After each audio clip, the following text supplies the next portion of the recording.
अतुल की कहानी पूरे भारत ने नम आंखों से सुनी और उसे इंसाफ दिलाने के लिए लोग जी जान से आवाज उठा रहे हैं। लेकिन गिरफ्तार होने के बाद अतुल की पत्नी ने आज कोर्ट में एक ऐसी बात कबूल की जिसे सुनकर जज के भी होश उड़ गए। जब निकिता से बेटे के बारे में पूछा गया तो उसने कुछ ऐसा बताया जिसने लोगों को हैरान कर दिया। उसने उस एक रात की बात भी बताई जब अतुल ने एक ऐसा काम कर दिया था जो उसे नहीं करना चाहिए था। उसकी वीडियो भी हम आपको दिखाने वाले हैं। एक एक कर हर बात आपके सामने रखेंगे, लेकिन उससे पहले अगर आप भी चाहते हैं कि अतुल को न्याय मिले तो वीडियो को लाइक करके कमेंट में वी वांट जस्टिस जरूर लिखिए और इस केस से जुड़ी आगे की अपडेट के लिए चैनल को सब्सक्राइब भी कर लीजिए। सबसे पहले जानते हैं कि कैसे अतुल की पत्नी निकिता पुलिस के साथ चोर पुलिस का खेल खेलती रही, कैसे पुलिस ने उसको धर दबोचा। ये पुलिस के लिए आसान नहीं था क्योंकि निकिता एक इतनी शातिर है कि उसने पुलिस को भी नाको चने चबाने पर मजबूर कर दिया। सबसे पहले बेंगलुरु पुलिस को एक टास्क दिया जाता है जिसमें टारगेट थे।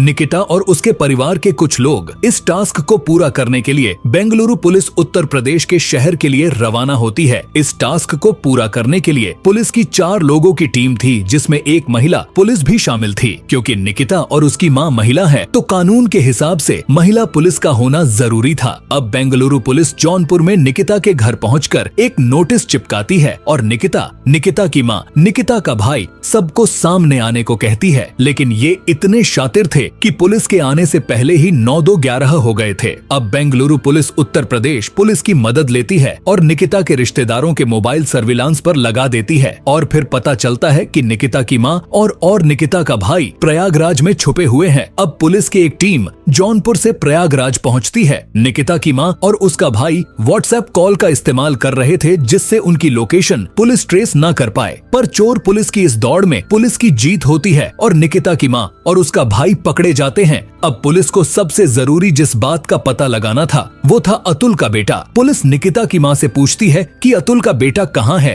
पहले तो दोनों बातें बनाते हैं और अतुल के बेटे के बारे में बताने से इनकार कर देते हैं। पुलिस को कुछ शक होता है और वो कड़ाई से पूछताछ शुरू करते हैं, जिसके बाद निकिता की मां और भाई टूट जाते हैं और तोते की तरह सब कुछ बताना शुरू करते हैं। वो दोनों कहते हैं कि उन्होंने अतुल के बेटे को एक रिश्तेदार के यहाँ छोड़ा है, पर पुलिस को यकीन नहीं होता और पुलिस उस रिश्तेदार के घर पहुँच जाती है जहां अतुल का बेटे के होने की बात निकिता की मां ने बताई थी। पर अब पुलिस को जो देखने को मिलता है वो सबके होश उड़ा देता है। इससे पहले कि हम बताएं कि वहां पुलिस क्या देखती है, आपको पहले ये जानना होगा कि इस वक्त तक निकिता कहां थी, ताकि आप कहानी को सिलसिलेवार ढंग से समझ सके। अब पुलिस के सामने चुनौती ये थी कि वो किसी भी तरह निकिता को पकड़े ताकि छुपे हुए सच सामने आए। पर निकिता ने सब कुछ बंद कर रखा था। अपना मोबाइल, लैपटॉप या किसी भी तरह का डिवाइस वो यूज नहीं कर रही थी। पर तभी पुलिस को पता लगता है निकिता ने एक रिश्तेदार के पास कॉल किया है। ऐसा इसलिए क्योंकि पुलिस ने निकिता का फोन भी ट्रेस किया हुआ था।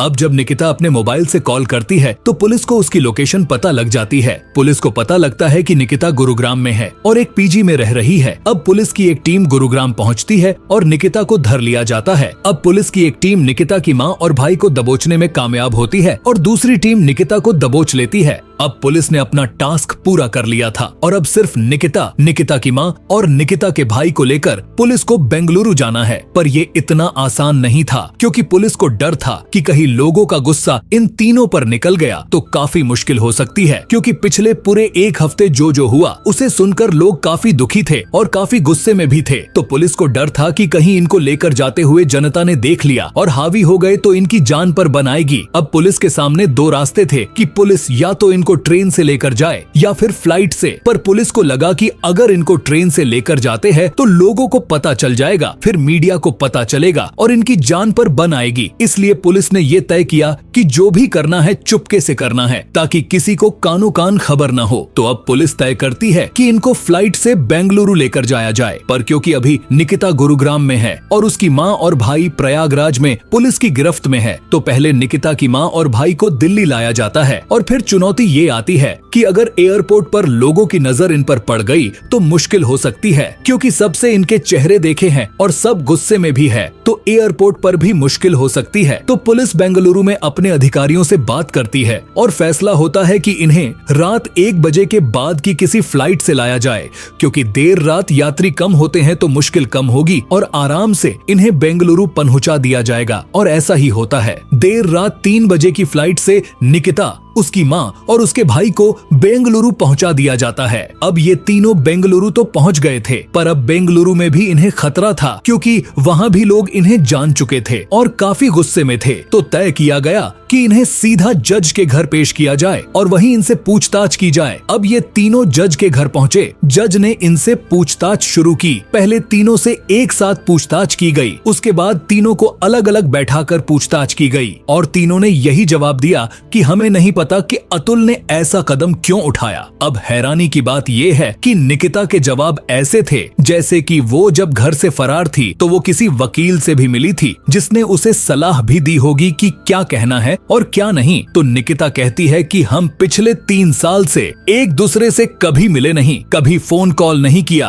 कभी कोई मेल नहीं भेजा एक दूसरे को, तो भला हम कैसे उसके जिम्मेदार हो सकते हैं। ये सब सुनते ही जज की समझ आ गया कि निकिता ने वकीलों से बात की है और उसी हिसाब से जवाब दे रही है। अब पूछा जाता है कि फिर आपने अतुल को इतना परेशान क्यों किया कि वो ऐसा कदम उठाने पर मजबूर हो गया। इस पर निकिता कहती है कि मैंने कभी उस पर पैसों को लेकर कोई दबाव नहीं बनाया और न ही डाइवोर्स के लिए 3 करोड़ की मांग की, जबकि आप सब जानते हैं कि अतुल ने साफ साफ कहा है कि निकिता और उसके परिवार वाले उससे 3 करोड़ की डिमांड कर रहे हैं और कह रहे हैं कि तलाक तभी होगा जब आप 3 करोड़ हमें दे देंगे। और यही अतुल ने जज के लिए भी कहा था कि जज ने उससे 5 लाख मांगे। फिर अतुल की पत्नी निकिता कहती है कि जैसा कि अतुल ने कहा कि मैं पैसों के लिए ये सब कर रही हूँ और पैसों के लिए उसे परेशान कर रही हूँ, तो मैं उससे अलग क्यों होती। 3 साल से मैं उससे अलग हूँ। पहले मैं जौनपुर रही, फिर लखनऊ और अब दिल्ली में काम कर रही हूँ। अगर मुझे पैसे चाहिए होते तो मैं उसके साथ ही रहती और उससे पैसे ऐंठती रहती। तो कुल मिलाकर बात ये साफ हुई कि निकिता, उसकी माँ और उसके भाई ने इस केस से अपना पल्ला झाड़ लिया है और उल्टा निकिता ने कहा कि वो खुद दहेज के लिए मुझे परेशान करता था। और निकिता ने कुछ ऐसा भी कहा जिसे सुनकर सबके होश उड़ गए और जज ने तुरंत आदेश दिया कि इन्हें जेल भेज दिया जाए और ये तीनों जेल में सुरक्षित भी है। ये तो कहानी का एक हिस्सा था। अब जरा अतुल के घर की बातें आपको बताते हैं। जब इन तीनों को निकिता की माँ और उसके भाई को गिरफ्तार किया गया तो कुछ मीडिया वाले अतुल के घर समस्तीपुर पहुँचे और वहाँ ऐसे खुलासे हुए जिसे सुनकर सबके होश उड़ गए। सबसे पहले अतुल के घर अतुल के पिताजी मिलते हैं, जो सवाल करते हैं कि ये लोग तो गिरफ्तार हो गए, पर हमें अब तक ये नहीं पता चला